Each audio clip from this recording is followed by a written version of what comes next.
हा नमस्कार राजा, काय नाव आहे तुझं? माझं सारंग दरवाडे. कुठला आहे तू? सेलूचा. बरं, तुला काय त्रास झाला होता?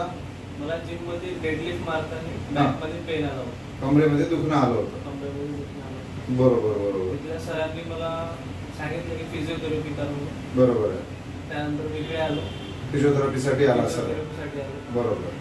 नंतर 5 दिवस मी फिजिओथेरपी केली. झाली आता तुझी 5 दिवसाची फिजिओथेरपी झाली. आता तुझा कमरेचा त्रास कसा आहे? माझा कमरेचा त्रास पूर्णपणे बरा झाला. पूर्णपणे बरा झालेला आहे. तर आता कमरेचा त्रास काहीच नाही तुझा? काहीच नाही. छान नील झालेला आहे.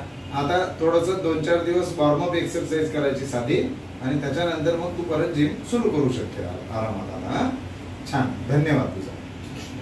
आता हा जो कोणी व्हिडिओ पाहत असेल त्यांनी मॅक्झिमम लोकांना हा व्हिडिओ शेअर करा, जेणेकरून जिम मध्ये कुठल्याही प्रकारची इंजरी झाली असल्यास सरळ फिजिओथेरपी ट्रीटमेंट घेतली तर आपण फिजिओथेरपीने पूर्णपणे बरे होऊ शकतो, हे सगळ्यांना माहीत पडावं. धन्यवाद.